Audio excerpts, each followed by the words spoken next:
was the other one that's really good that we did over at Beach House? The warping game. Ratchet and Clank. Ratchet and Clank, which that one is phenomenal. I don't disagree. I always get all of those games mixed up. They're a cartoony era of gaming that I desperately miss. But Jak and Daxter was interesting because it was very lighthearted for the first one, and then you get to like a dystopian Blade Runner future by the third one. Yes, Naughty Dog. One of my favorite early Naughty Dog games. Hi, it's me and B-Comp, also known as Z-Comp as of last week. That was fun. We're specifically talking that era of gaming that B-Comp, I wouldn't say missed out on, or? Well, no, I was in college at the time, so which meant like I could only afford, one game a year.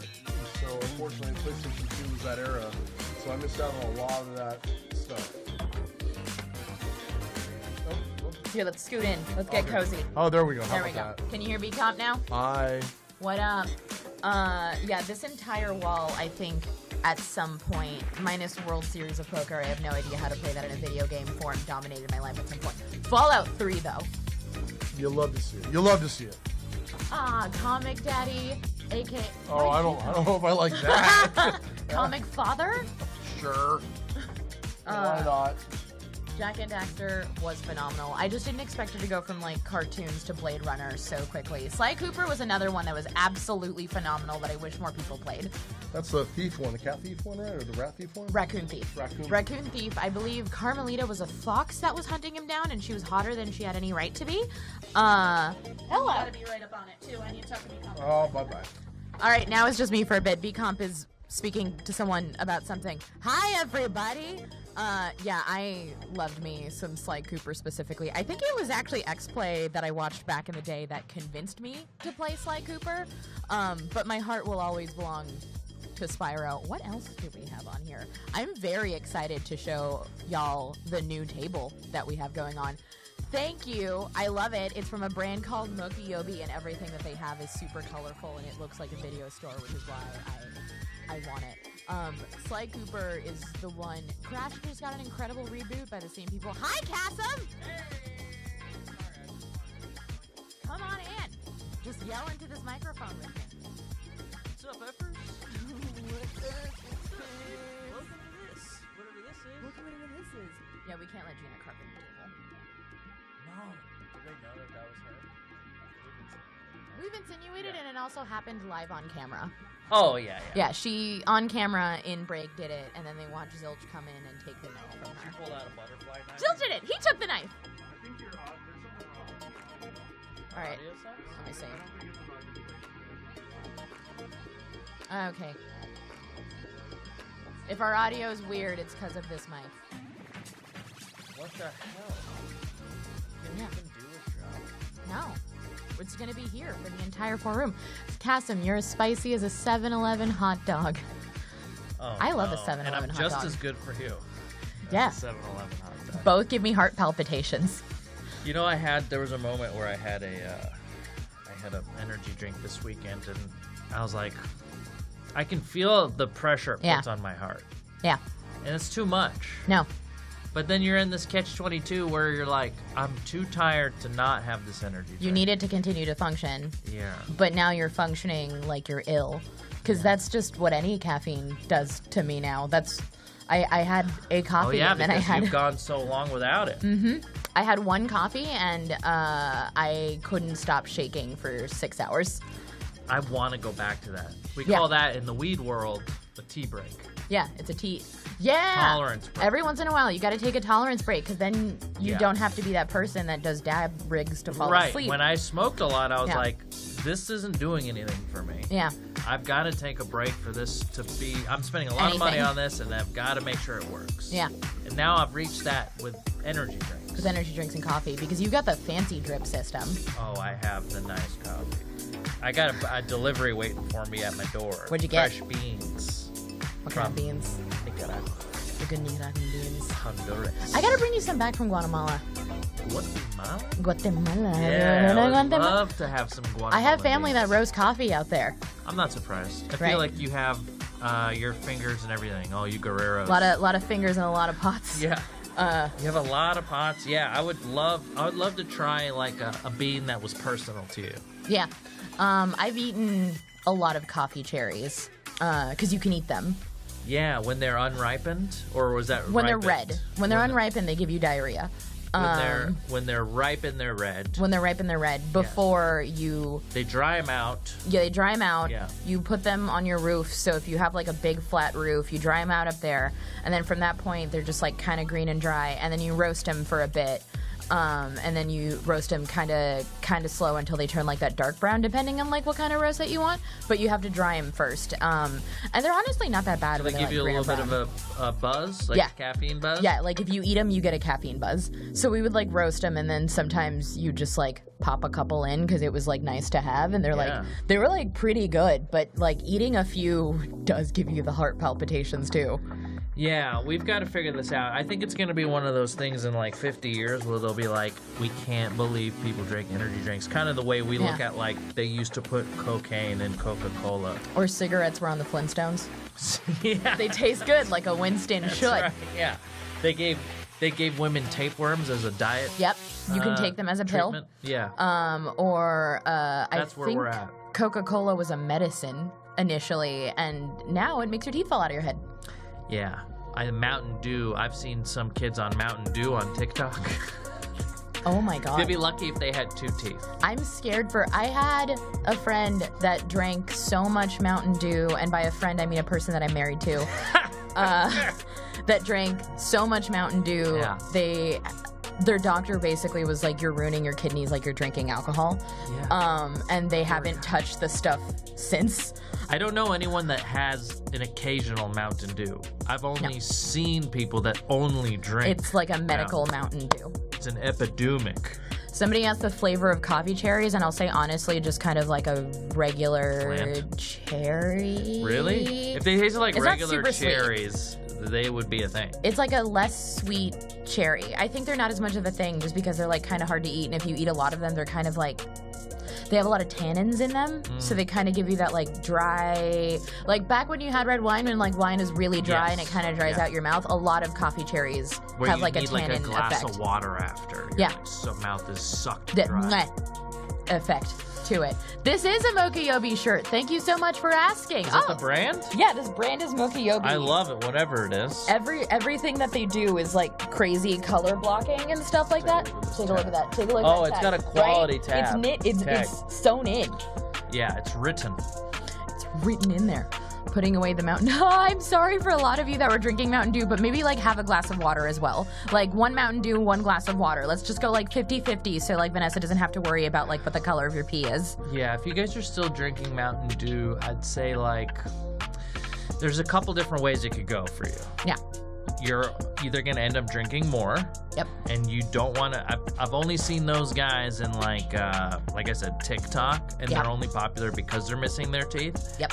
Or you can just kind of like, I grew out of soda, but I moved into like hardcore coffee. Yeah. You know what I mean? It's a kind of a trade-off. Coffee's better because there's no sugar in it. Yeah. There's a vice trade-off to it. Hey, B-Comp. Hi, V-Comp. You want to... just disappears around the corner. No, the other thing that can go by way of Mountain Dew is you have a Lemmy from Motorhead situation where you'll never eat a vegetable for your entire life, but you die at like late 70s to 80s, and you just somehow... You never had a vegetable? He said he doesn't eat vegetables. He chain smoked every day. That's like he Austin had... Creed. He doesn't eat vegetables. What? Did you know that? No. He doesn't touch vegetables.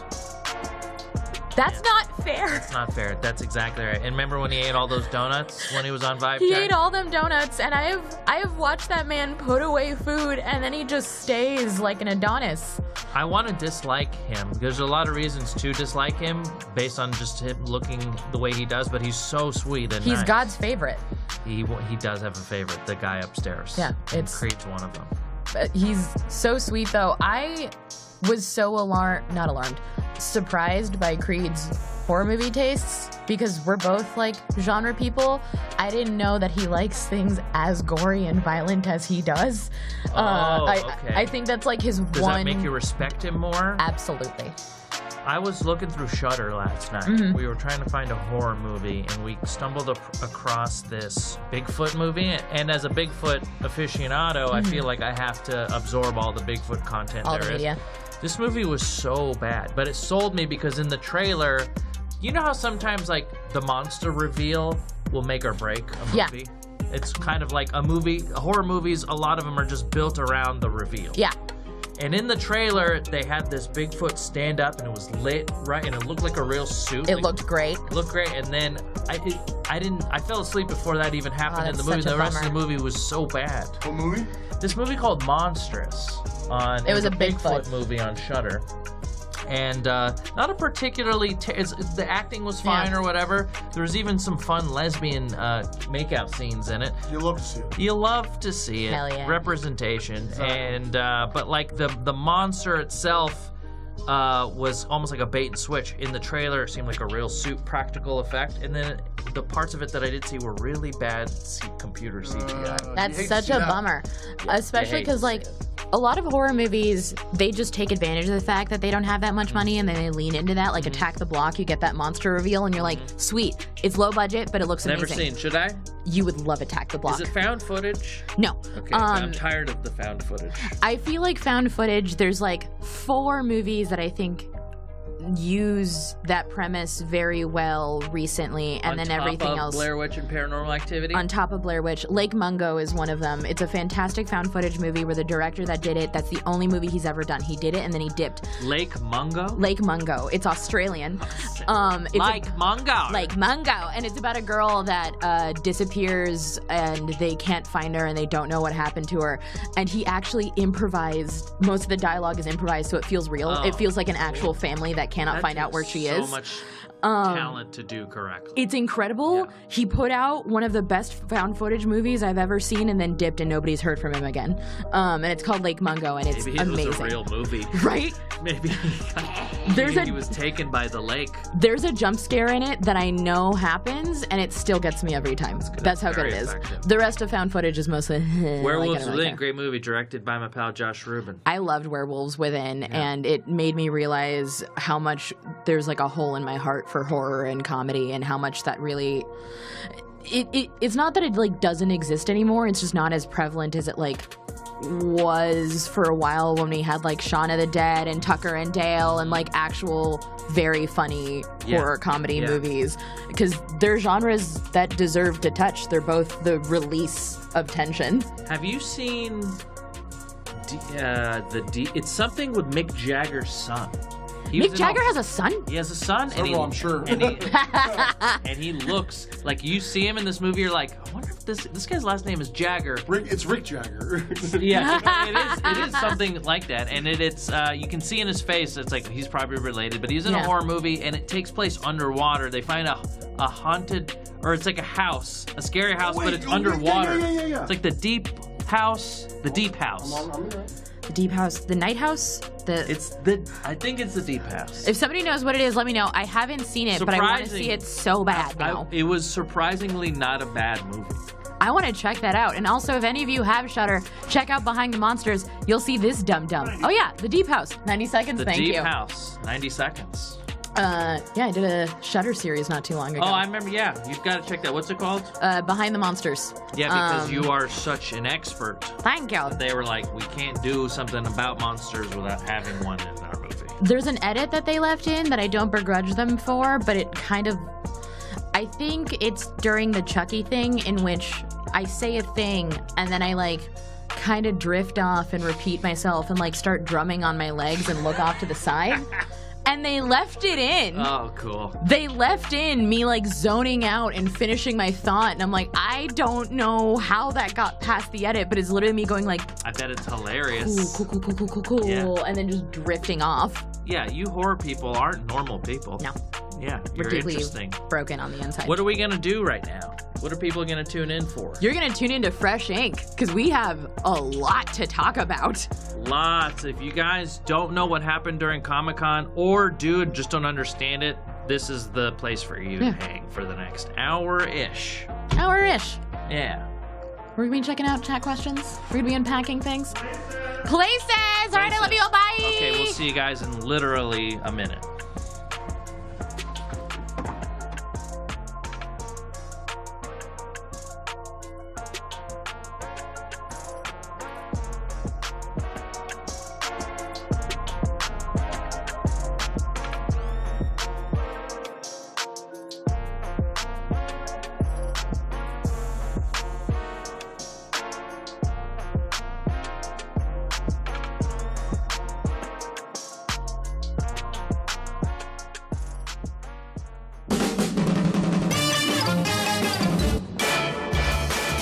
Hello! There it is. Welcome to Fresh Ink. I'm your host, Cassim. This is a special live Fresh Ink where we're going to go over the big announcements from San Diego Comic-Con, which I went to with my lovely co-host, Vanessa Guerrero. Hello. And I didn't go No. with my lovely co-host, Brian You were Compton, free because this year. I know, but he's somehow done too many of them. I was gonna say, it turns out somehow I still got the con crud. You know, You did. You got it. You should have just come. I should have came and Yeah. got the benefit of it all. You were at home or at work monitoring the headlines. I was. And boy, were there a lot of headlines. Me and Vanessa were kind of in the middle of it, and it's kind of like being in the center of a tornado. You can't tell what's happening outside. It's just a whirlwind. Yeah, you don't really get news in. Your phone doesn't have service. So, suddenly you just exit a hall and you're like, what was just I know, announced? exactly. I remember back in the day, when 4G first launched, I had to literally the signal was so bad I had to go back to 3G just to get a signal at some. Yeah, it's crazy when you're so close to the announcement, the place that they're Yeah. doing it. They're like, this person is literally 100 yards away in this room, dressed in the character that they announced, and I have no idea. Yeah. We fully accidentally almost got into Hall H at one point, right before an announcement. We were on the way to a different panel, and I told them that we needed to get through for film equipment, and they let me, Case, and somebody else in to Hall H at the front, and then I was like, this isn't actually where we're supposed to be. It's a much smaller room. That is a hack. Yeah. Because my hotel room overlooked the line to get into Hall H, and this year they did the line behind the Comic-Con. Oh, okay. And this line went it felt like it was a mile long. It looked a mile long. It was unreal. There was a lot of announcements. We're going to try and catch you up in some of the big ones. We only have about an hour, and I feel like we have 2 hours worth of stuff to get through. Especially since we're just focusing on Marvel today. And we're just talking about Marvel. We're going to talk about the end of Phase 4, and then the juicy stuff, which is Phase 5 and Phase 6. Yeah, the Avengers announcements. The Avengers, a lot of Kang stuff, and then also some of the stuff we're going to see on Disney+. Yep. But first of all, let's talk about what we didn't hear. Can I tell you what I was disappointed in? Sure. Not a peep about the X-Men. Not one. And I really thought we were going to get something with the multiverse tease and the Miss Marvel tease and how much it's been a conversation and it feels like mutants are making its way back in the universe. I really thought we were going to get some kind of X-Men anything. It felt like right at the end of Miss Marvel, they timed it. Yeah. They gave us that little music sting at the end of Miss Marvel, and then they were maybe setting up a big sort of cast announcement or something at Comic-Con, but we didn't get it, did we? I'm going to save my wild speculation about that Let's save it, yeah. for the end of the show. The end of the show, tune in. We're going to be going into what we think is coming up. Yeah. Will it be announced D23 in September? Well, that was basically it. Yeah, it's probably going to be was my wild 23. Well, we have more wild speculation. I will be stepping on all your speculation for the next hour. No, I got nothing else. Let's talk about some of the stuff that we saw announced as the end of Phase 4. Okay, She-Hulk. Yeah. And they also just dropped a little bitty piece of their not from their trailer, but it was a little clip of her and Hulk this morning. How do we feel about She-Hulk? Where's that going? How's it tie in? Well, as a comic book fan of the character, on board all the way. Yeah. I absolutely love Jennifer Walters. I think she's just one of the most fun characters they have in the MCU. She was breaking the fourth wall before Deadpool was doing it. Yeah. I love the dynamic she has. Hey, I'm just a fun-loving person who has got superpowers, and you know what? I'm going to enjoy being a superhero. Yeah, it's very different from a lot of the early female superheroes we get with a Sue Storm type character where it's so powerful but sometimes relegated to sidelines or sort of bit parts or doesn't really have a personality. I love that Jennifer gets to be a scoundrel. And not only that, but also beyond you look at Spider-Man, you look at a lot of the characters, it's just oh man, it's so hard to make a living and this, that, and the next. She's nah, I'm a lawyer and I'm loving it and I'm gonna get with some dudes and have some fun and wear skimpy outfits and just kick ass. God bless her. I think She-Hulk, which is, by the way, being sold to us as a comedic law procedural. Like an Ally McBeal. It's Ally McBeal. Yeah, I am so on board with 100%. that. When they first dropped the trailer, they got a lot of criticism about the CGI in this show. Luckily, at least in my opinion, the recent trailer that was just dropped looks a lot better. I think Disney got the note. I think they're also cutting things really, really close to time on CG. Yeah. In general, with a lot of the trailers that we've gotten, CG's always looked a little bit rougher, right up until launch. And 2 points to that. Number one, as we've known with like things like WandaVision, they have gone back and redone some of the special effects that didn't maybe make it for the first episode, excuse me. Yeah. The other thing too is, and this, not to, peek behind the curtain too much, like when we do get things like screeners, sometimes when we get screeners, which are essentially a week or two before release, there's still like visual effects need to be added here. Yeah. So they are working up to you get that holder card. I got that with Mortal Kombat, where they didn't finish Goro, so they had a line drawing of Goro that they literally shifted across the screen. I don't know if that made a difference in that movie. It made it better to me, honestly.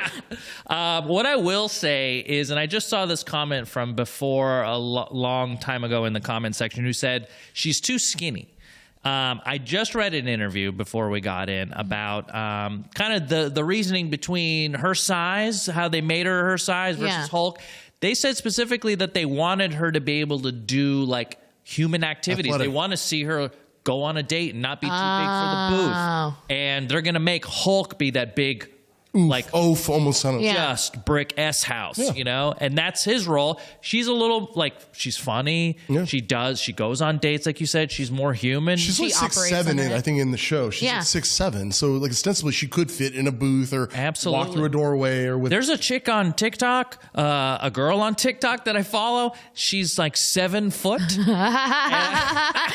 her name and where do I follow her? I don't know. Every time I see her walk in, I'm like, she would have been a great Hulk, and I love her. People should find her and link that to me. That's right. So that's coming out August. That's the next thing. Hopefully we'll be able to do a watch along with that. I think it's all but confirmed. Again, don't quote me on that. But yeah, I'm all about She-Hulk. Yeah. I absolutely love her, from the John Byrne stuff to the Dan Slott stuff to the Charles Stewart stuff. I love the Dan Slott. And even like right now, I think Rainbow Rowell's doing the book right now, and she's just such a fun character. So great. The art on the news. Yeah, is great. The Jen Bartel's doing the covers on those. Yeah. Just a fun book. On to the official end of Phase 4. It's going to be Black Panther, Wakanda Forever, and we talked a little bit about this on the last 5 check. But the official end. Now, the Guardians of the Galaxy special is going to be the epilogue, is what James Gunn said.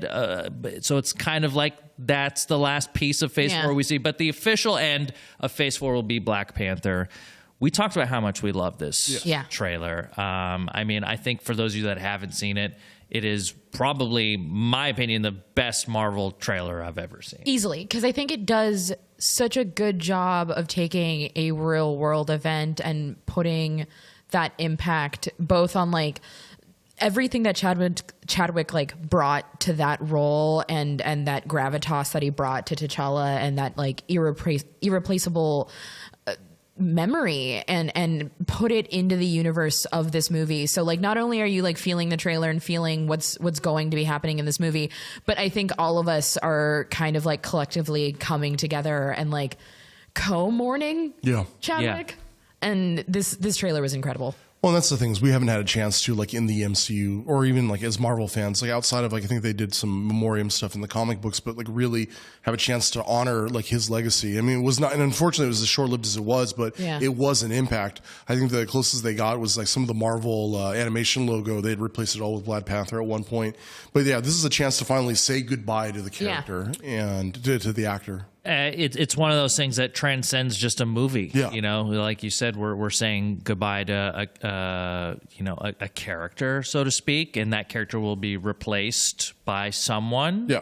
I know we have some theories about what's going on there, but we're also introduced to Namor for the first time in the MCU. My God, I'm loving this Mesoamerica take. Yes. 100%. 100%. Like the way it looks, it just feels epic and ancient and old and like rooted in something real. Yeah. And the actress that's playing his like young mother in it is a Guatemalan indigenous actress who was in the Llorona, and she's astounding. So I love Atlantis's clash with Wakanda as a storyline. I just like that we're exploring like kind of a side, I don't want to say of the MCU, but just like in comics in general that we don't see explored very much. You know, a lot of it is grounded very firmly in like Greek mythology, Roman mythology, and stuff like that. And to see like, you know, Mesoamerican heritage being put on display is such a great thing. You know, like I think there's like there's very few characters that actually embrace that. Like there was Aztec over at DC Comics was very firmly rooted in that, but we haven't seen much of that in the MCU or in Marvel Comics. And so it's good to like, you know what, if you're going to adapt it. Yeah. Make it new. Make it something exciting. Now, B-Comp, as our resident comics father, since we don't love comics daddy, I did see a chat question that maybe you can elaborate on. B-Mop wanted to know what... Essentially, he only sees Namor as essentially Marvel Aquaman and what the distinction is. Well, he is... I mean, you could argue that DC's Aquaman is just Marvel's It's Namor. just Marvel's Namor. No. I mean, they're obviously there's a lot of similarities. You know, they're both like basically half human, half Atlantean. Mm-hmm. They're both like kings of the seven seas, all of that. The big difference is Namor is just an arrogant a-hole. Yeah. For lack of a better word. Yeah, I mean, Aquaman is just like, hey, man, I'm trying to protect, like... He's a fish, bro. Yeah, he is. Exactly that. He's like, I'm protecting 70% of the ocean. The 70% of the world is protected by me, you know, and that's true. Whereas Namor's like, I am in charge, I am loud, I am proud, and like, you guys need to respect me. I am a king, I am royalty. Yeah, you know? The way that causes chaos amongst the Illuminati is maybe one of my favorite storylines. Like, that panel of Black Bolt, like... demolishing Namor is so impactful. I remember reading that and gasping in my car, and I can't wait to see something of like that magnitude. Yeah, I mean, like for me, Namor's always worked better when he's on a team book. Whenever he's like had a solo series, like there's the John Byrne series that wasn't too bad, but he's always better when he's on a team or he's an antagonist. Right. It's like when like Simon Cowell on the judging panel of American Idol. Yeah. Better when he's on that panel. That is a great analogy. That is a great analogy. Yeah, because he is a dick. Yes. Yeah. Okay, and by the way, if you're looking for a good Hispanic comic book, one came out. It's called Primos by Al Madrigal, the comedian. He writes it. Okay, really? It's actually really good if you have a hole for Mesoamerican content. Please. It's actually pretty fun, and the art's really cool. But we're gonna take a quick break. When we come back, we're talking the rest of Phase 4 just a little bit, and then Phase 5. What does it all mean? We'll be right back.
Welcome back to Fresh Ink, and we're live today. What? Hi. Pretty cool. Thanks for tuning in. We're discussing the big Marvel announcements from San Diego Comic-Con.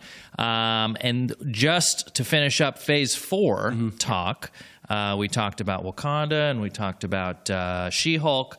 At the end of the year, what do they got? We've got the Guardians of the Galaxy Holiday Special, and I believe also the Werewolf by Night Halloween Special. Which I'm very pumped for a Halloween special. Yeah. Yeah. I think, not to spend too much time on it because we don't really know a whole lot, I hope the Halloween special introduces Werewolf by Night in a way, because the character in the comics is kind of like He's Jack Russell, the werewolf. Yeah. It's like okay, but the actor playing him,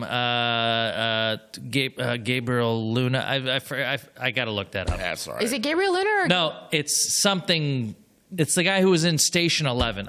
I've got to look this Bernal? up. Yes, Gabriel that's Garcia Bernal. Gabriel Garcia Bernal. Yes. Fantastic actor, and we'll cut it right. Make sure we edit from that point. We never saw And that we're part. live. And we're live. Okay. He's a fantastic actor. I can't imagine casting him and not having him appear in more than just one thing. It's like getting an Oscar Isaac, where it's like you have a really good character actor amongst your midst. Use him. Yeah. Yes. Oh, by the way, exclamation point Q.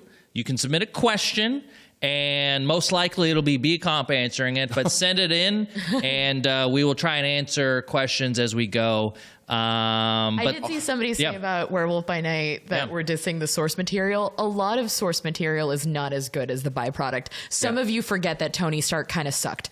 Yeah, the best part about source material on Werewolf by Night is it introduced Moon Knight. Yep. If you read the first X-Men book, like the X-Men are very inappropriate to Marvel Girl, including Professor X. Yeah. So there's a lot of like saying. original stories that I think we kind of forget. It took a while for that character to get cool or find its footing. Even Thor, some early Thor stuff is very dry. Yeah, and his first two movies were very dry. And sauce on that one. Yeah, that's right. So Phase 5. yes. Now we're getting into the stuff here. When they showed the big old graphic of Phase 5, it was chock full, and it starts with Ant-Man Quantumania. Yeah. What happens in this movie? Why do we care? Well, I mean, if the everything's to be believed, I mean, this is going to be just a little romp as they head on an adventure into the quantum realm, and lo and behold, Kang the Conqueror is the big bad. Now, it's not the Kang that we saw in Loki. It's because he's I believe they refer to him as He Who Remains. Yeah. It's going to be another version, which they've said specifically, there's going to be different versions of Kang. Kang's throughout. got a lot of names. They're on unlimited Kang. Yeah, because of all the multidimensional stuff. Kangaroo, the Conqueror. Well, there's Immortus, there's Kang. Ramatut. Yeah, there's all of that. That being said, like I'm excited for it. Ant-Man films are always fun. Yeah. You know, they're just like romps essentially. You know, it's like they're usually a heist film gone wrong. You know, we're also probably going to see the adult Cassie team up a stature. Yes. And she was there at Comic-Con. She was. The adult Cassie. Yeah. Yeah, I think I am really excited to see Kang's role in this, because we know Kang is going to be a big part of the Marvel movies going forward. And I can't wait to see kind of how his character is different from He Who Remains. Because when he was in the end of Loki, I was like, I could take this guy in every show all the time. I love the way he played Kang the Conqueror or He Who Remains. So we'll see if it's like a big drastic change in the character in Quantumania, or if it's just like a slight change. I forget what the actor's name was, but he was in Lovecraft Country. Oh, Jonathan Majors? Jonathan Majors, very good. Yeah, and that guy, he's got the chops to mix it up. Everything that I've ever seen him in, he's just giving 110%. And like Kang is a character in which you have so many Marvel characters that are felled by their own hubris, and Kang, similar to Doom, is a dude that's powered by it, and I love seeing that as an examination. Yeah. I cannot wait to see Jonathan Majors take on it. And we will get into this later when we talk about the Avengers Kang Dynasty stuff, but he's one of the few villains who has won. Yeah. But we'll Him talk and Doom. That's why I love them. Yeah. So anyway, we'll get into that later, though. Stay tuned. Guardians of the Galaxy 3 has a May 2023 release. This is going to be as James Gunn says, the official end to the Guardians story. Doesn't mean all the characters will die, but that's going to be where their story is done. What do we think of this movie? Are we excited? I mean, you know, Vanessa, you can jump in right here, but I mean, the big thing right here is we saw a little bit of a tease at the end of Volume 2. Is the other Guardians team? Yeah. You know, the original team from the year 3000 or whatever, which is.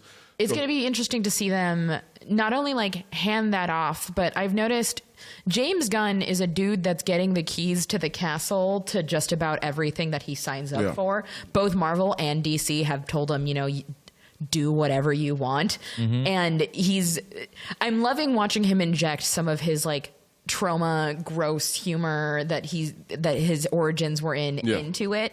And I feel like a holiday special is such a license to be like, this is softly canon. Yeah. This is softly canon. So Keys to the Castle, do what you want. The holiday special feels very much like it's in the line with the Star Wars holiday special. Like it'll be just like little short vignettes kind of put all together.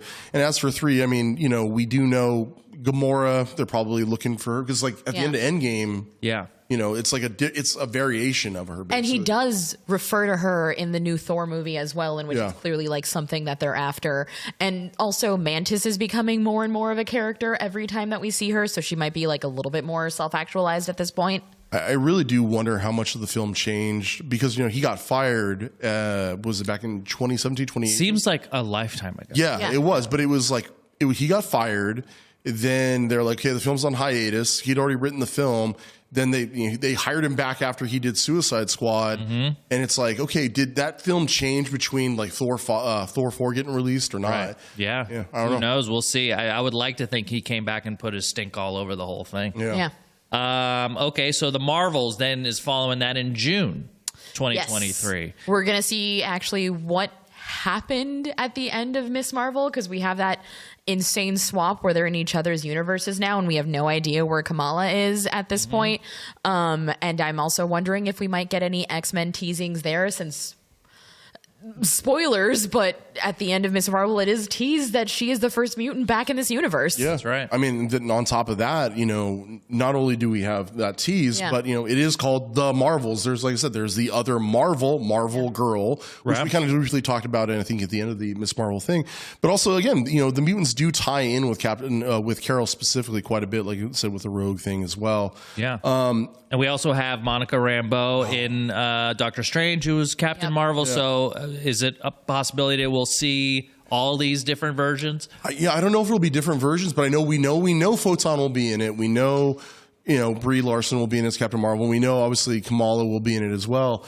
It is just a matter of, like, what's the story? And I do think it has to tie with the nega bands. I think it's going to be something like that. It's got to be. That's the only thing that makes sense to me. And like we've seen that in the Captain Marvel mythology, that this sort of body swapping as it were. This is one of the ones where I just have no idea. I assume that there will be some type of well, I don't want to spoil it, but there are spoilers out there for what this movie could be. And if you're like certain people out there, maybe me, and you like to read ahead and know what's going on because it ties in with your job, there are some rumors about what the plot is. The Marvels. Well, and the other thing too is like just kind of keep aware of what's going on in the comics. They just relaunched the Captain Marvel, the Peter David version of the character, who's the original Captain Marvel's son, Genus Vell, and they just relaunched his book. So there's probably some indication maybe we'll see some of that in there as well. Who knows? I saw a comment from Hall Talk that says Squirrel Girl movie when, and my kingdom for Squirrel Girl anything. Alana Weintraub plays Squirrel Girl. Yeah. Weren't they working on that Hulu series for a while, and then it just like all fell apart? Oh, like a version of Unbeatable Squirrel Girl or Unstoppable? It was no, I think she was part of the New Warriors. That's it. What it was. Yeah. Blade, November 2023. I gotta say, this is the one I'm very, very excited for. I'm the most excited for Blade. A lot of people don't know this because no one saw it, but he shows up at the end of Eternals. He does. Well, his voice does, right? Yeah. Oh, I did not see Eternals. I could have seen it, and I feel like I'd have the same experience as somebody that didn't see it. And that it you might be better off. You're on a different timeline than us right now. The ones that saw it. Eternals could have been good. It could have been. I'm so hype. And I'll save a lot of this for wild speculation, but hopefully we see a little bit more of the world that Blade plays in. 100%. I mean, they kind of tease it out. We've heard vampire name drops in some of the shows, or obviously he shows up in the Eternals. I'm all about a Blade Hunter or a vampire hunter, and honestly, this is just maybe this is me fanboying. I want a world where Wesley Snipes is his mentor character. He's the Whistler. Yeah. Because he so much is Blade for me. Like, my car is named Blade 2 because that's the best one. Yeah. Del Toro, man. It is. Del Toro brought that very specific, like, underworld energy to it. And there's a comment in here. It was from GLH.TV. As someone who first got into superhero stuff via Blade, the new Blade has me very excited. Is there anything specific that you'd want to see from the supernatural side? I love so much of the Marvel Knights stuff that I feel like we haven't really gotten that element. And so much of the series now have been giving us like different doors into different stories and different genres in Marvel. Like you have your Moon Knights and your Miss Marvels and your WandaVision. And I really hope Blade opens up that door for like that Marvel Knights I don't know, maybe it's the sort of slightly adult like Marvel, like, you know, it's a little bit darker. I'm all for it. And like I said, I would love it if they do a thing where vampires have been here for not decades, but like eons. Yeah. It's just they've been hiding in the shadows and it's sort of more of a mythology than it is anything that's real, you know. Absolutely. And you know, we'll get into it, but I've got some thoughts on what we could see, and I know you have similar thoughts. But in May 2024, I think is the next thing we have up here. By the way, there's some stuff that we're kind of glossing over. There's like an Ironheart. There's an Echo show. Yeah. Well, we're gonna get into that. I'm on phase 5. Yeah, that's okay. We're doing the movies right now at phase 5, so we're okay. We're at that's how you had the breakdown. We got it, Papa. I didn't read ahead. Oh no. No, just so you know, we'll talk about those next. Captain America: New World Order. Yeah, supposedly it deals with Falcon, or now Sam Wilson, who is Captain America, dealing with the fact that he has the shield. You know, dealing with the fact that he has a shield and maybe some Red Skull resurgence. If they bring back Red Skull, I'd be all about that. Yeah, I loved him as a villain, and he's such a good foil for like, underground clandestine operations operating right underneath your nose. And like, that's one of the things I really liked about that specific Captain America movie. The idea of just like, this was happening the whole time and I didn't realize it. I really would love to see a Red Skull resurgence in New World Order. And I feel like the title itself might be teasing to that. Mm-hmm. It's possible. The other thing, we'll get into it in just a second because that's the next film up, but some Baron Zemo stuff as well, which, could lightly tie into what's coming up next. Yeah, well, what you're talking about here is Thunderbolts, right? Yes. Yeah. I am super excited for good. You're the guy who's excited about it. Why found him. Why should we care? So I'll try and oh boy. So back when the comic book first came out, like it was when the Marvel heroes had all disappeared when they fought with Onslaught. They were on another Earth, like Counter Earth or whatever, Earth 2, or it was on the other side. Anyway, so like all of a sudden this superhero team comes out of nowhere. We're here to help out. And like, it's like, okay, standard superhero fare. These guys are low budget heroes. The final panel reveals, pulls off his mask. It's Baron Zemo, and he's leading a team of villains that are hiding under the guise as heroes, and they're trying to gain the public's trust so they can just pull one out on them. It is one of the funnest comic books and one of the craziest reveals, because this is kind of basically pre-internet. No one saw it coming. Like, oh my God, this team of what? It's Fixer and Screaming Mimi, and like, it's like, oh my gosh. So much fun. This is essentially Marvel's, I don't want to say their Suicide Squad, but it's kind of their Suicide Squad in the sense that it's a bunch of villains that are now either working for the government, and they're like, who knows what motives they have. Yeah. Fun. I'm all about this book. I like when we just have characters that aren't all good. Yeah. It's so much more to put on screen, so much more to write for. And we have enough good guys. Well, that's the other thing, too, is like in the Thunderbolts books, yes, you do have characters that are inherently bad and do want to do bad things. There's a lot of stories of redemption, though. Like, you know what? Maybe I'm enjoying doing this. Like, I'm enjoying being a hero. I'm enjoying the adulation. I'm enjoying helping people. Like, maybe this wasn't a bad thing. Yeah. And that's what's so much fun about it. No, I love that kind of story. We've talked about it before, but one of my favorite comics of all time is Hellblazer, and there's the bird. God, I love that. That was a hawk this time. Oh, that was the commercial hawk. That was a commercial hawk. Look, we're going to get into the Disney Plus Phase 5 shows right when we come back from break. Remember, !Q, get your question in there. One of us will answer it. We'll see you in a bit.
I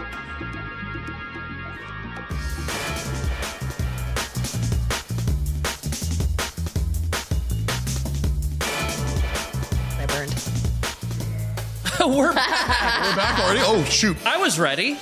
So We knew that was happening. Welcome back to Live Fresh Inc. I'm Cass. This is our San Diego Comic-Con announcement roundup from all the cool Marvel announcements that happened, Phase 4, 5, and 6. Right now, we're talking Phase 5 shows. Disney Plus announcements. Yeah. First one up was Secret Invasion, which is coming out in early 2023. I'm kind of interested in Secret Invasion. You know, I'm pretty interested in Secret Invasion because I love how many like long seated reveals happen in Secret Invasion. How many people that you didn't realize were Krull the entire time. The ultimate double cross. The layers of espionage and betrayal, and like the fact that once you get to some of these reveals you had been following for so many comics and it's been in front of you the entire time and you didn't know. I very much want to see something like that where something was under our nose in these series the entire time and we had no idea. It's one of those comics that I think the ending left something to be desired, but the actual story itself and like the idea behind it was great. And for those who don't know, it's like basically, like Skrulls have invaded and they are everywhere and you don't know who to trust. Body snatchers, baby. It's basically Invasion of the Body Snatchers, and it's executed, like I said, the execution, like, leaves something to be desired, but I think overall, I think it was such just a fun series and concept.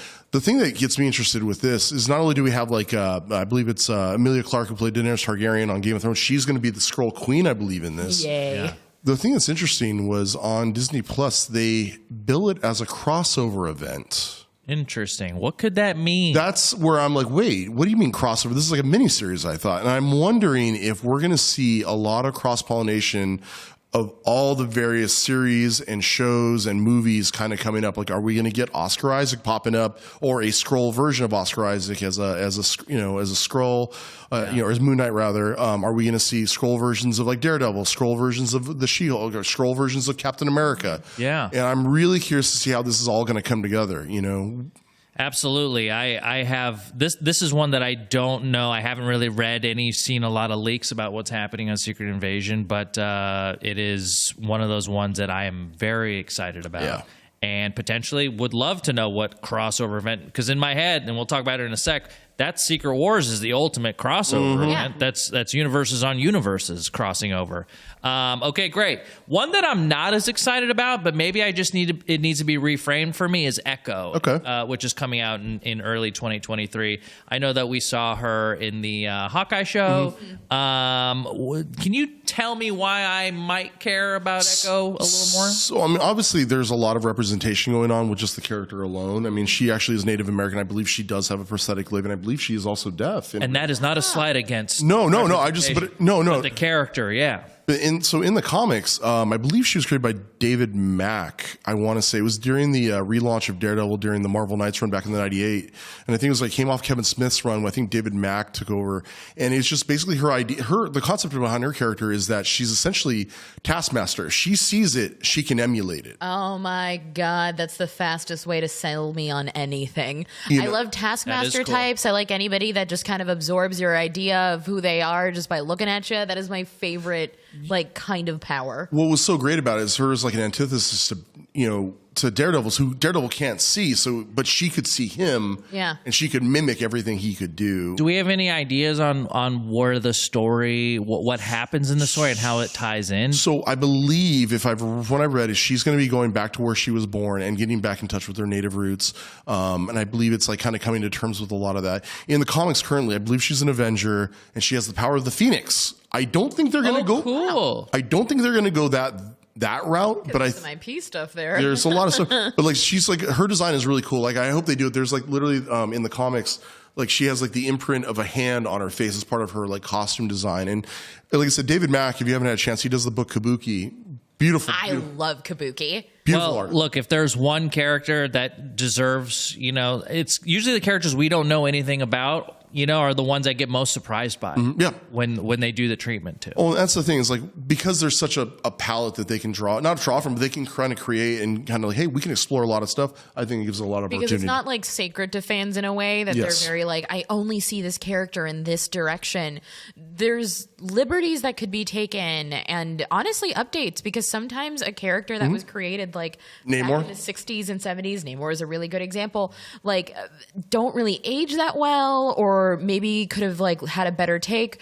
And I feel like we're seeing that now with some of these characters that maybe their starts were a little bit rocky or maybe their runs were like the stories were good or they introduced a character that we wanted to see more of and they're getting that update. Yeah.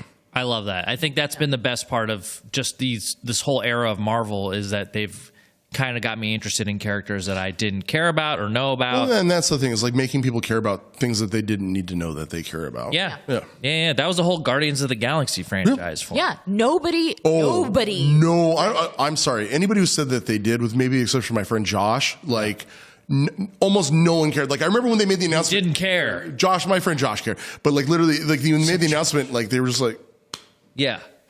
I had one issue before, and I think it's because it was a different character that I liked crossing over with the Guardians of the Galaxy, and it was a Greg Horn variant.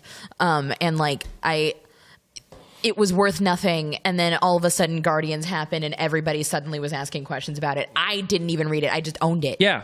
And it's that's the best part. Like we don't have to know. And like my circle of knowledge here when it comes to comics is here. I have a huge blind spot. I love being introduced to new properties and personalities. We have a lot of shows actually. Now I'm looking at this list. Loki, mid-2023, 2023. Loki was probably my favorite Disney Plus show when it came out. We left that series with a lot of questions. We're introduced to Kang, the TVA, universes and timelines and branches. What do we expect in the new Loki season? Will we see Owen Wilson reprise a role here? I'm Carr from the movie Cars. Yeah. Can't do it. Wow. We're going to see obviously more of that because it ends, I believe, with him going, like, who are you guys? Like, he had no idea. So obviously the timeline had been altered and changed.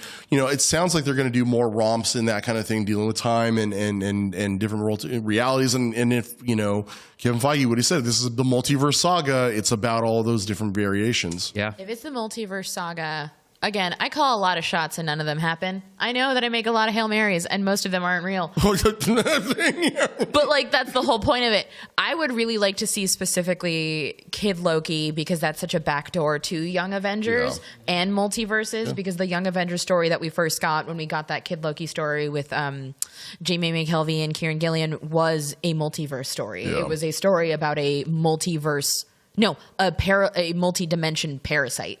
And it's something that I've been wondering if they're going to tease. Maybe we're getting that at D23 because we've been introduced to just about every character on the Young Avengers team. But we haven't really heard anything about it. And a Kid Loki story is the backdoor to that. Yeah, I was thinking the other thing too about it. I'm actually reading right now Al Ewing's Loki, Agent of Asgard right now to kind of see if there's any stuff in there that we could kind of mine. And it's really fun. It's a lot of fun watching Loki just be not an agent of chaos, but just like, I'm a secret agent for Asgard. Mm-hmm. And I think we'll see some of that possibly play into this. I do like that they have fun with just like the silly Easter eggs in the show that we saw last, like the Thanos helicopter, we saw Throg, Kid Loki, and then also just like the comics accurate version of Loki. It was, what's his name was playing him with the gold horns and then the spandex. I loved him. Yes. Yeah, it was the best part. He was the best Loki. Yeah. No, I mean, I can't wait. That show week to week was constantly impressing me. Yeah. I can't say that every Disney Plus show was had the same effect on me, but I really, really enjoyed Loki. Can't wait for the new one. Okay, how about this Ironheart, which is also coming in late 2023. She's popping up in Riri Williams, popping up in Wakanda Forever. Mm-hmm. She's getting her own series. Seems like Marvel's putting a lot of energy behind this character and some money behind it. What can we expect? Who's Riri Williams? So in the comics, she's a super genius, essentially. She's accepted to MIT at a very young age. She basically builds her own Iron Man suit out of just spare parts from around campus. And Tony Stark like takes notice of her and he's like, hey, I want you to become a superhero and here's how I'm going to help you. And initially, like you said, her armor is very similar to like the Iron Man War Machine or even like the old Iron Man from the cave suit. And eventually she goes on and she kind of creates another like more high-tech version with the help of and with the help of, I believe, the Tony AI, because at this point Tony dies in Civil War II. Yeah. His AI consciousness is uploaded and becomes her kind of Jarvis, as it were. I'm wondering two things. One, I wonder if we'll see the sort of like more mech oriented suit in Black Panther 2, and then when she gets her own series, if we won't see a little bit more of like the Tony Stark suit styles thing. And I'm wondering, and this is just fingers crossed, do we get Robert Downey Jr. reprising as just the voice? As AI. As AI. Because he can do that from his couch. Literally. That's the one big reason I think he would do is because it's like, how can we get RDJ to do this again? Well, how about he doesn't have to leave his house and all he has to do is speak into a microphone? I mean, and we can pay him. I mean, like, I think it's for Spider-Man 1, he had like maybe 5 days on set and like got paid a lot of money for that. Yes. And hey, that was easy work for him. Like, and it would be a way to do the character without like stepping on the legacy of his. It'd be comic accurate. Yeah. What about Agatha? Now, a lot of people post WandaVision loved Catherine Hahn. She's gone. I'm happy that she's getting her due. She's pierced the cultural mainstream bubble. Now she's a face and name, and everyone knows. Her character was so fun and GIF wicked. After GIF, meme after meme. Absolutely, she got meme to hell. Now she's got her own show, Agatha, Coven of Chaos. Yep. And that's coming in late 2023 or early 2024. What do we think of her? There's not a lot to say. I mean, there's not a lot to say. I'm down. I'm down. Dark comedy. She's gonna have fun. Cool. Sign me up. Done. She's so good.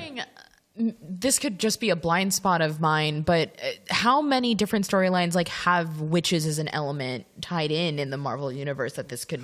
There's a fair amount, I would say. I mean, I don't know. I can't think of anything like specific, but yeah, the witches other than like a Scarlet. Yeah, there's that element. No, I mean like the supernatural pop up a lot, and and now that they're kind of really diving into that, because it seemed like the Marvel up to about Phase 3, everything had to have some kind of scientific origin. Even like Doctor Strange's power. Oh, you're accessing a different dimension. It wasn't mysticism. It was. We even had a scientist attached to Thor. Yeah, exactly. So I'm wondering if they're just like, it's like now they're just like, nope, it's vampires exist and magic exists. Which I'm thrilled about. It makes me miss that Stan Winston era of anything could be anything. Anything could be supernatural. Anything could be made up because it's movies. Yes. It's comics. Let's go for it. And the thing is, they've earned it as an audience. We're like, it's like they've earned like that world. And that's why there's so many people who are so diehard about this, because they've earned that. And like, you want to do it, you've earned it. I don't need the explanation. We're on board with Agatha. One thing that I didn't know we were going to see or hear about is a Daredevil Born Again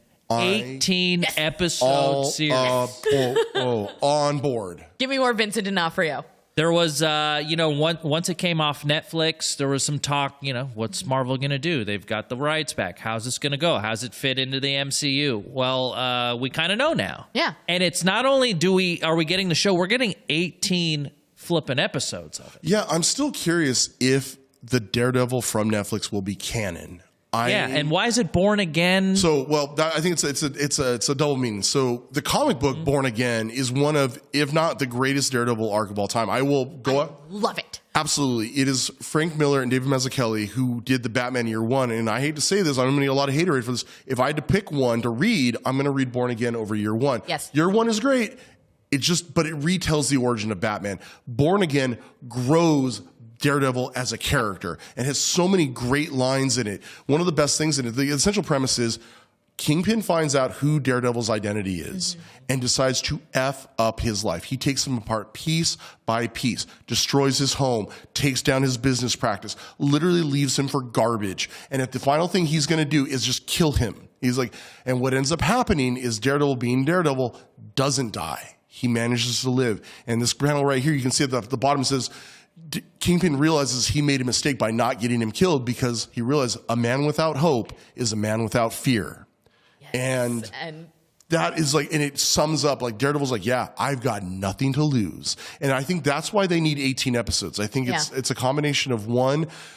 I don't think they're going to make the Netflix stuff canon. I think they're just going to say this is a different universe that was very similar, but they're going to have to build up who Daredevil is, halfway through, and you got to earn that to take him down. I think it's going to be Vincent D'Onofrio taking him down, and destroying him, and then him building himself back up. And that's why I think we're getting 18 episodes, and I cannot wait to see this. It is one of my favorite Daredevil arcs of all time. I'm so happy that you introduced that quote specifically, because like there are a lot of writers that I love their Daredevil takes, but they hear Man Without Fear and they specifically only think like brave, just a brave guy, because it's both like in the name and the character that we've seen. But my favorite Daredevil is the man with nothing to lose. My favorite Daredevil is, it's almost that like John Wick element of like, you've taken everything from me. I'm going to be the worst thing that's ever happened to you. It's funny, and this is, I'll make this real quick so I know we got to get moving, but like one of the things I started reading, that was like the first Daredevil comic I ever read, and I was like, oh, this is really good.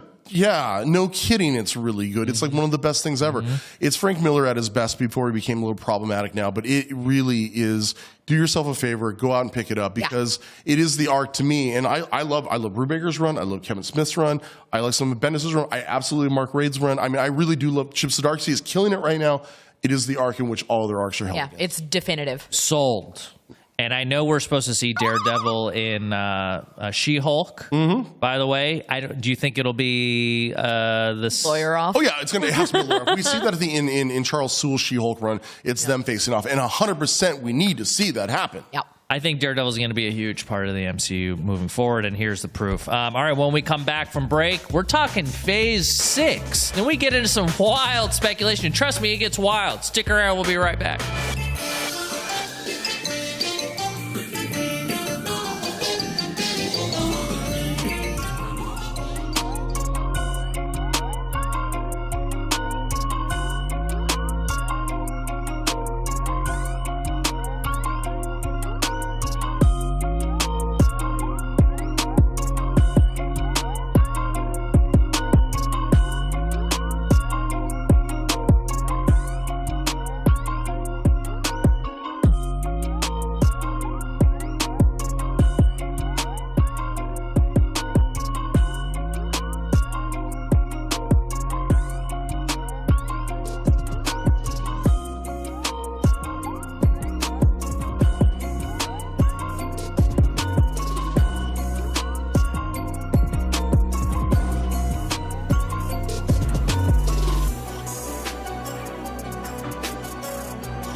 Welcome back to Fresh Ink. Hey. Well, remember, exclamation point Q sends us a question, and most likely it'll go to B Comp or Vanessa here for an answer. I'll answer this one immediately. Hi, Secret 34. This is not the X-Play table. We have our own.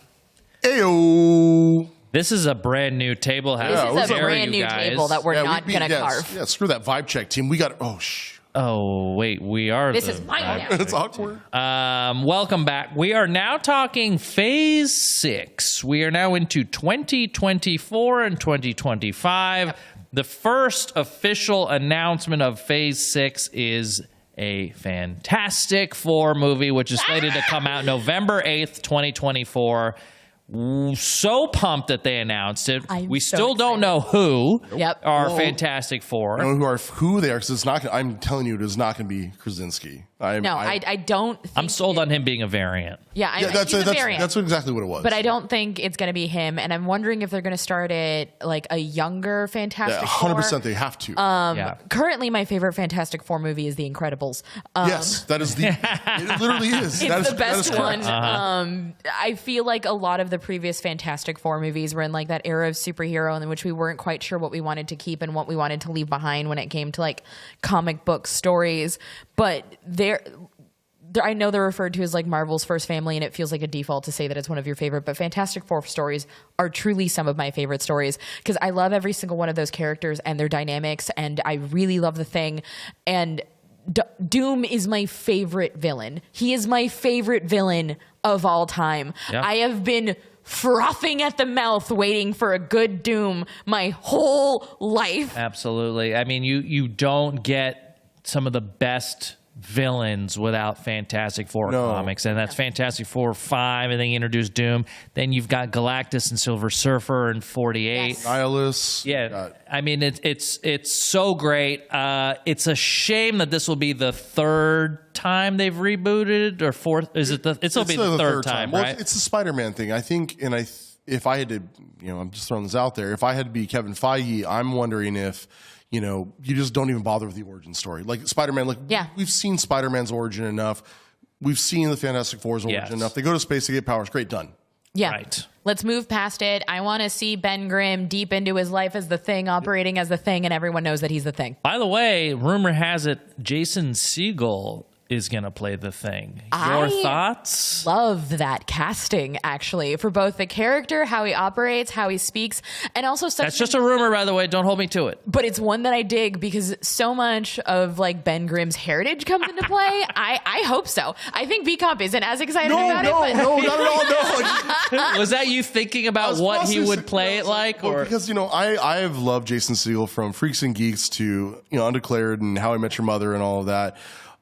I never even. It's sort of like weird casting. Yeah. Now somebody's telling me that he's not playing. Maybe there was another rumor that came out to debunk it, but that was the last thing I remember seeing. And I remember being like, it would be funny. Yeah, which you need someone a little too lovable. Yeah, well, you kind Ben Grimm's but he's got more of like a hard edge, like grump sort of thing. I wonder if Jason Segel could play it though. He's the thing fun. that makes me think that he might be able to is Forgetting Sarah Marshall. Yeah, when he does that specific puppet play and he's just like a grouchy man crying at his piano. Yeah. that gives me echoes of Ben. I mean, even like I said, go back to How I Met Your Mother. I mean, the end of season 1 when his father passes away. Well, there's that too. But like when Lily leaves him. Oh yeah. And he's just on the doorstep, just crying. I was like, "Yep, that's Ben Grimm." I'm just like in my mind. I'm like, "Yeah, I'd be." I mean, I don't think it's going to happen. I think, no, I think likely to your not. point, they're going to cast as young as they can with this because they need these characters to last for the next 15, 20 years. This is a long thing you're signing up for as an actor, so I can't wait. Hopefully, they'll announce it this year, but who knows? And by the way, I've never gotten used to the CGI when it comes to Mr. Fantastic's stretchiness. Well, and that's where, when she brought up The Incredibles, there's a reason it's the greatest Fantastic Four film because you can do stretching. They do in a good cartoon. job. It looks just good. looks so weird when you're a human. All right, next, you've only announced 3 things for Phase 6. There's a lot of blank spots here, but the next thing they announced was Avengers, the next Avengers movie, which is titled The Kang Dynasty. I mean, kind of going back to what we had mentioned earlier, Kang Dynasty is it's from the Kurt Busiek run. I believe it went 16 issues or so. It started. It was when Marvel was doing this thing called Nuff Said, where basically they were trying to replicate all this. There's a famous G.I. Joe comic where basically, Snake Eyes goes through and does a whole mission without saying anything. And so there was a month where Marvel was like, "Hey, we're going to do every single issue with no dialogue." And so I believe that's the issue. I think it's 49. They kick it off with that. And basically, Kang wins. He wins. He takes over through brute force, takes over the world. He's like, "Hey, if you want to take over things in my name, I will allow you to do that. I am in charge, though," and basically wins. The only other time that it happened, I believe, was with there's an Emperor Doom Marvel graphic novel. Yeah, there is. But I think he used mind control in that case to take over the world. This is the one time where Kang was like, "No, I won through military might, essentially." Yeah. Yeah, and Kang's an interesting character because he's also, it's understandable, his motives are clear, and he's essentially protecting certain timelines, right? Isn't that his whole thing? Yeah, it's like he's saving people, but he's also got to kill people. Yeah. Much like Thanos a little bit. Well, and I think that's where, and we'll get into this in Secret Wars, I think that a lot of people are concerned because the Avengers films are being dropped so close to one another that we're going to have a similar situation where, at the end of Infinity War, Thanos wins. And we know, like I said, Kang Dynasty, Kang wins. And so does that mean that at the end of it, Kang wins, and then the next film is like, oh, they finally rally together to beat him in this? Yeah. I don't think Marvel's dumb enough to do that twice. I don't think it's going to work. I think that it will end with whatever the Avengers iteration is, whether it's the Young Avengers or a combination of all the different characters kind of come together. I think they will end up defeating him at the end, but it will have some consequences, which will lead into The Avengers Secret Wars, which is a movie that comes out 6 months later. And it's not the same director. No. This is going to be interesting to see how they do this. 2 Avengers movies within 6 months. Typically, how long have we had to wait between Avengers? The year was the one, and that's because they filmed those 2 films concurrently. Back to back, yeah. And we had it pretty close with Age of Ultron as well, and we also felt that because it felt like a building block. It was a rush. So I haven't really seen anything this close together, and I'm wondering if it's going to feel more like chapters or of its own definitive pieces. I think with Marvel, like I said, this being the multiverse saga, I think, the other thing we have to answer is, first off, what Secret Wars is this? Is this the Secret Wars from 84, 85, or is this the Secret Wars from 2015, the Hickman run? I think very clearly with everything that's being said with Doctor Strange and Incursions, this is very much the Hickman. I was thinking that as well. Yeah, it's got to be basically all the various realities, multiverses crashing together one, and basically it's like, it's going to unify the Marvel universe, the Marvel Cinematic Universe into one timeline or one solid path. Yeah. I wonder if they could take things from the 84 run that made the symbiote from... Yeah. But I guess since that's already kind of happening in the Sonyverse... Sonyverse or whatever. Which that's where like you get those weird things get muddy. Yep, things get a little muddy. And in Secret Wars, we have God Doom, right? And Doom is like... He's at his most badass in Secret Wars. He's essentially without his mask too. Yeah, and there's a fun panel where he just straight up rips Thanos' skeleton right out of his body. I mean, this dude all caps when you say the man's name. Yeah, it's cool. My God. What essentially happens? I can put it together, but it won't be as concise as you. But I know that there's incursions happening. So everyone ends up on a battle world. Yeah, well, so what ends up happening, from what I recall, so the original one was Battle World. That's where just like the Beyonders, like I took all these heroes, took all these villains, threw them on a thing. The Beyonder brings them to Battle World in the 84. In the 84 run, and they basically battle each other. But there is a Battle World in the new one as well. Yes, and that's just more of like Emperor Doom or God Doom is like, cool, I'm just going to put I'm going to take this little reality and that little reality. Here's the 2099 universe. Here's the Marvel Zombies verse. Yes. And I'm just going to... Oh, Marvel Zombie. It's a great point because they have been setting up a lot of these things. Yep. There's also an army of Thors that they use to protect. Thors is actually, it's the Jason Aaron run, and it's one of the best. It's a murder mystery, actually, in that. And that's a great... If you have a chance, 5-issue minis. Yeah. I believe it's Chris Sprouse who did the art on that.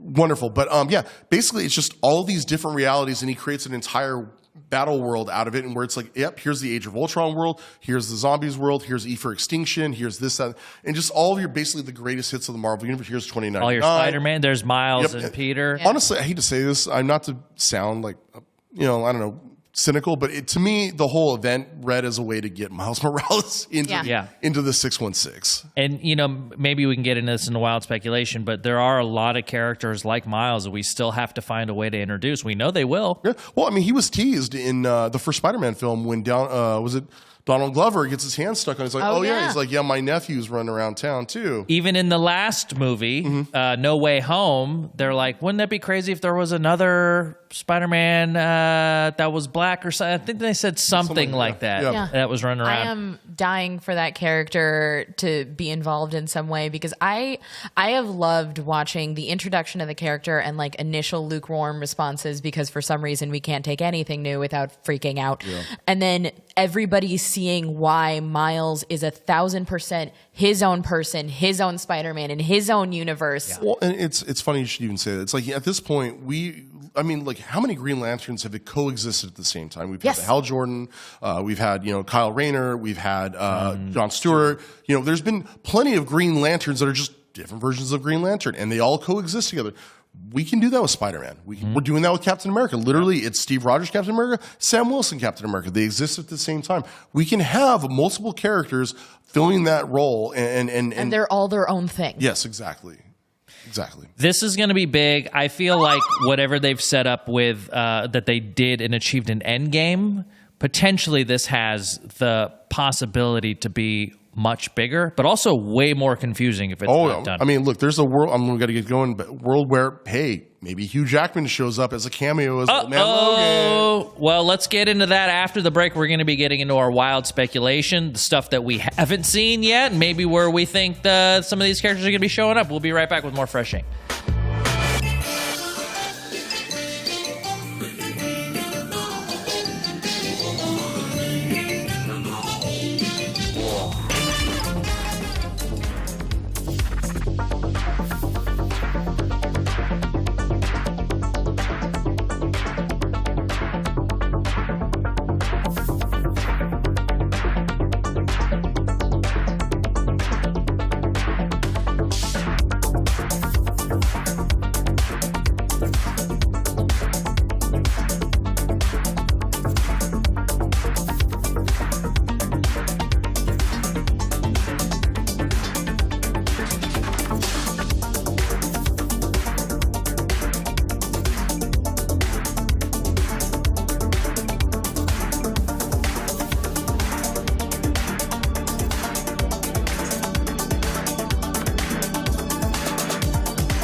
Welcome back to Fresh Ink. We are rounding up your Comic-Con news, specifically with Marvel's Phase 4, 5, and 6.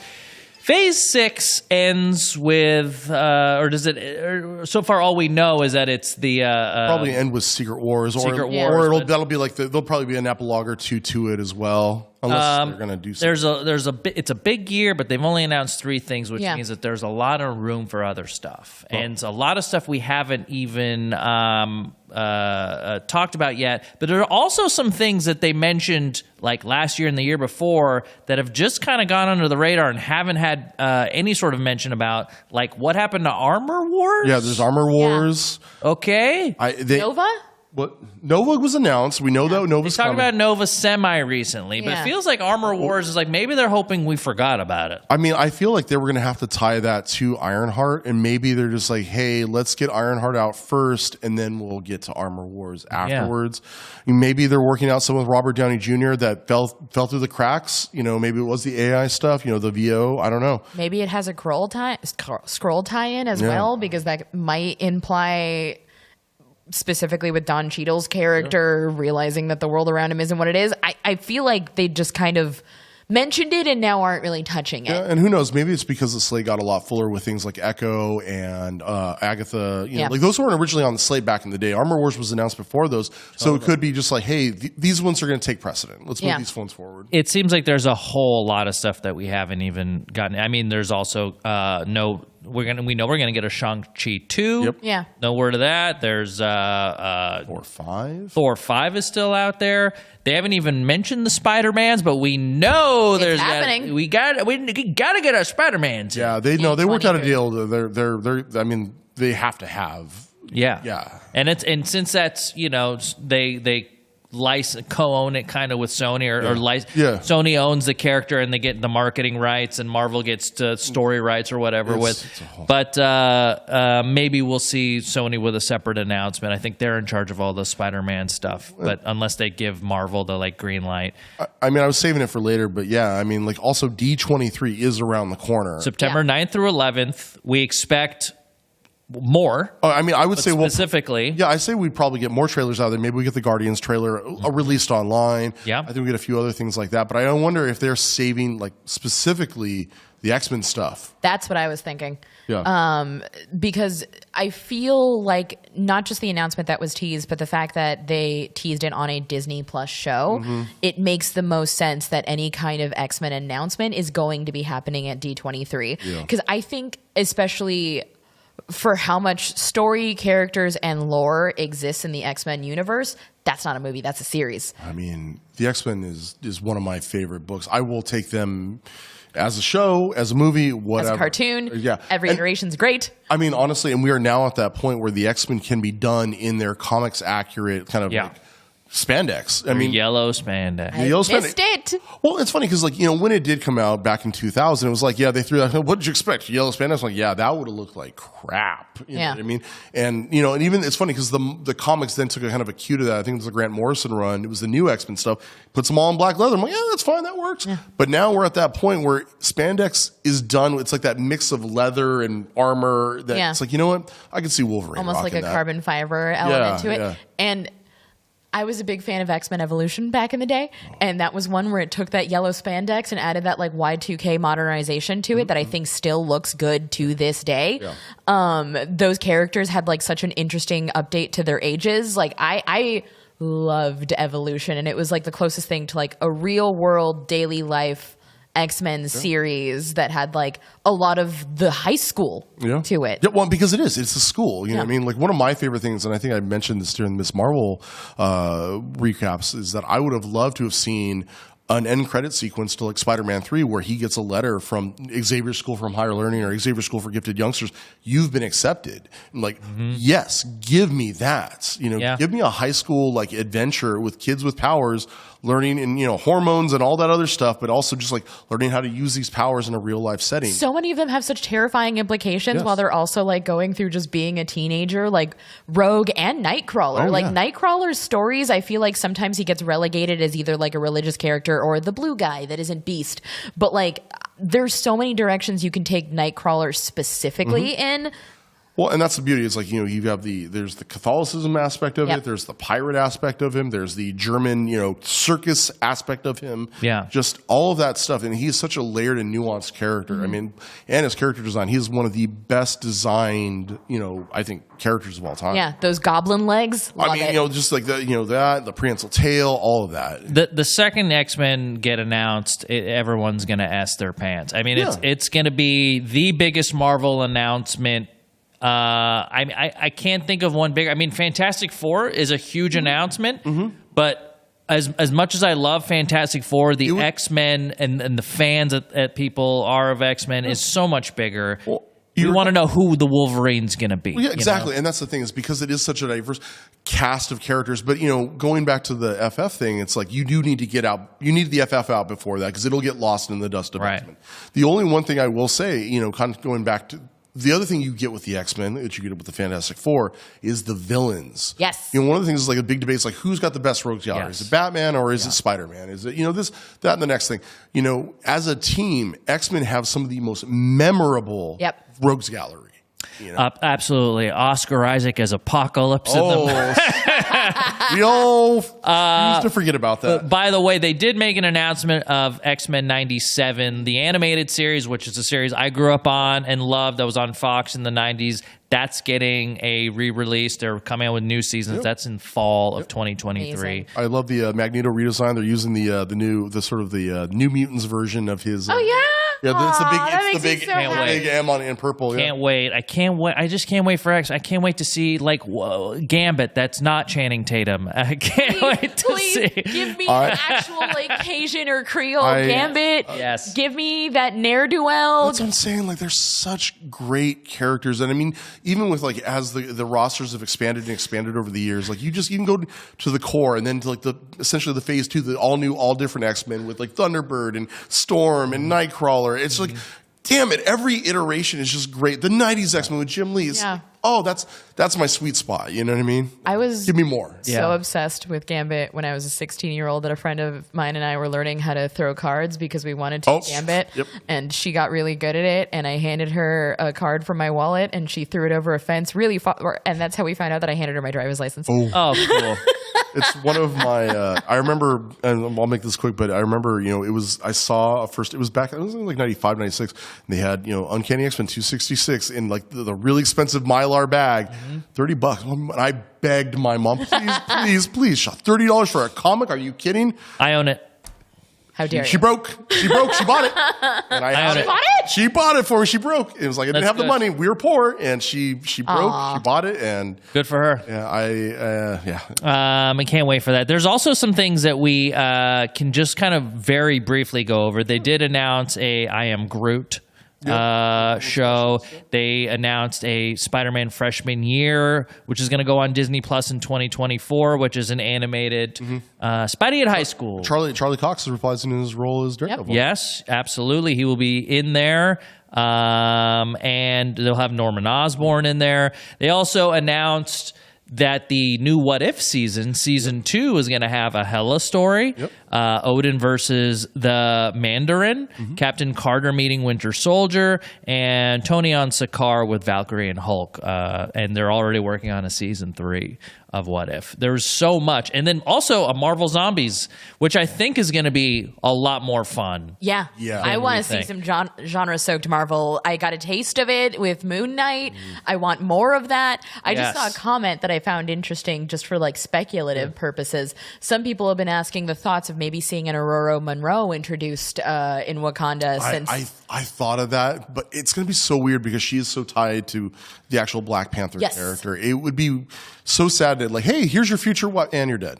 It's like, they have their hands full. It's a great time to work at Marvel. There's a project for everyone. I am still waiting on Ghost Rider news. If Ryan Gosling wants to play Ghost Rider, I will take him over Norman Reedus any day. Johnny Blaze or Danny Ketch? I take a Johnny Blaze. I take a Johnny Blaze. So I'm definitely a kid of the 90s, and it's where I'm I'm all Danny Ketch.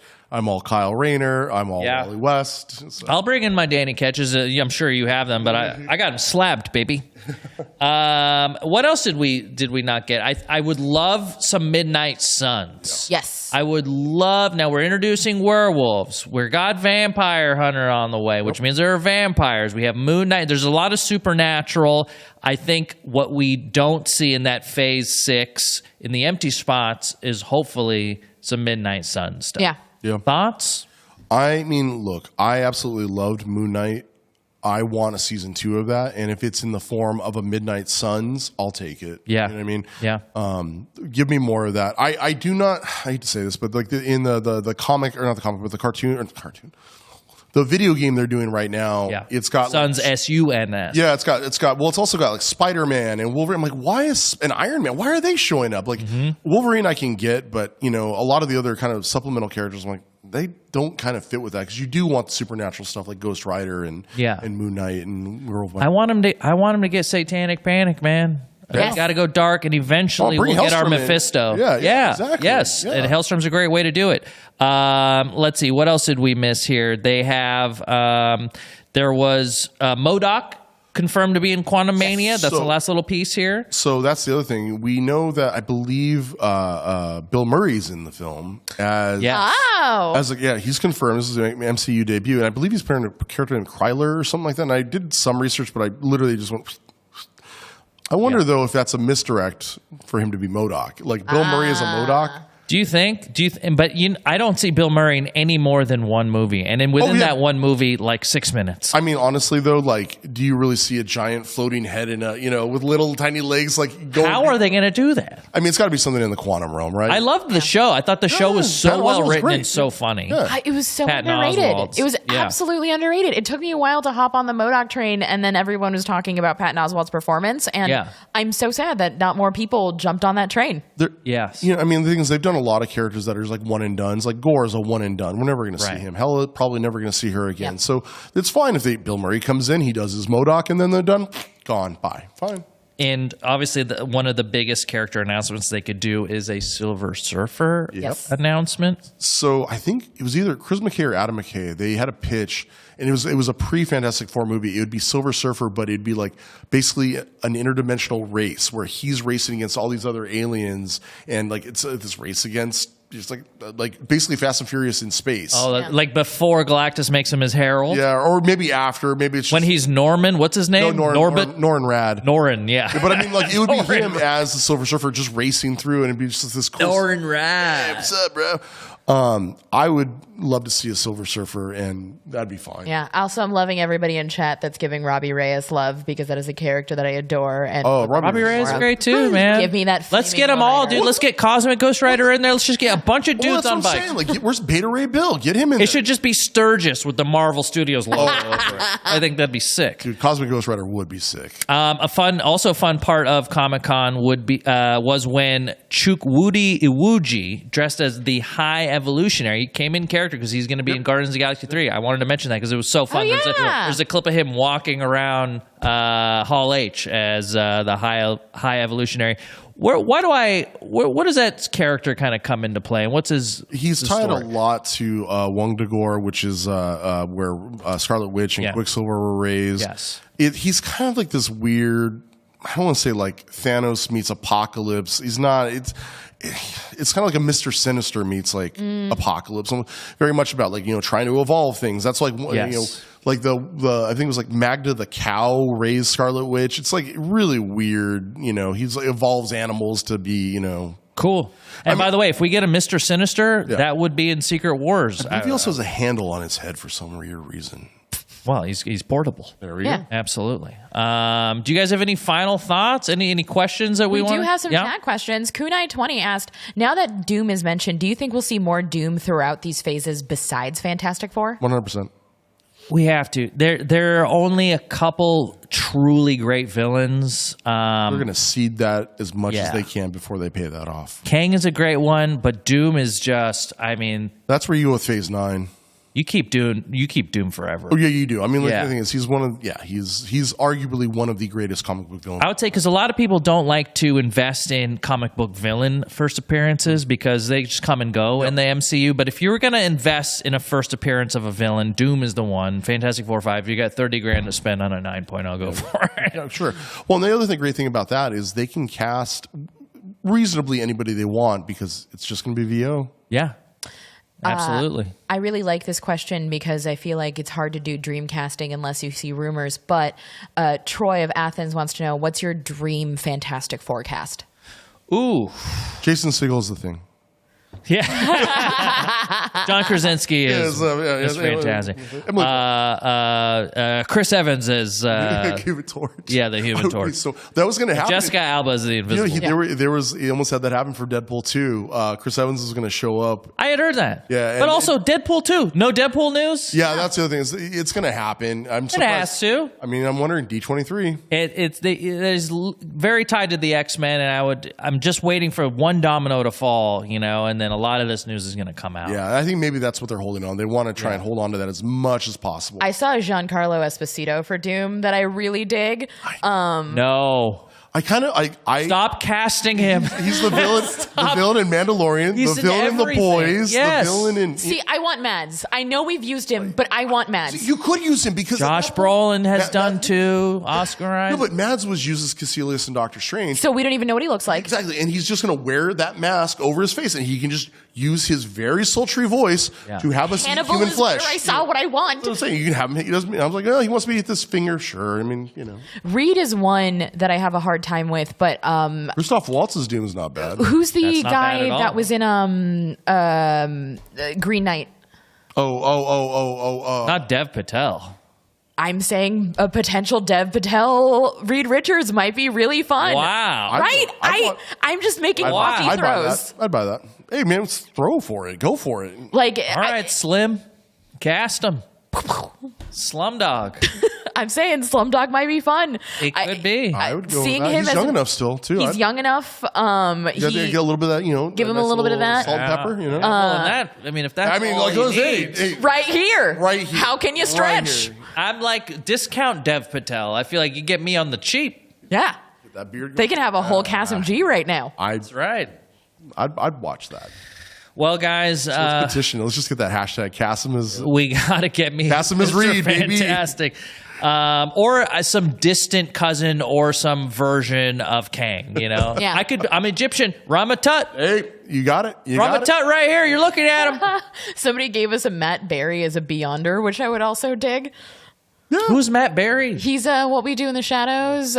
He's also IT Crowd, and what was that other show they did? Gareth Marenghi's Dark Place. Oh, I love Garth Marenghi's Dark Place. Yeah. He's the big pompous British doctor. Yes. Yes. Okay. Perfect. I think once we get these little bits of news as they come out, we do an emergency Fresh Ink. Well, live. let's see. D23. We should. That's around the corner. Up next is She-Hulk. Yes. That's coming out in August. We are pretty sure we're going to be doing a watch along. If you guys are loud enough about it and say that you want it, we'll make sure to do it for you, please. And it's been our honor to be here with you today. Thanks for tuning in to our Fresh Ink Live Comic-Con Roundup. On behalf of Vanessa Guerrero and Brian Compton, I'm Kasim G, and we'll see you in the next one, hopefully in a couple weeks.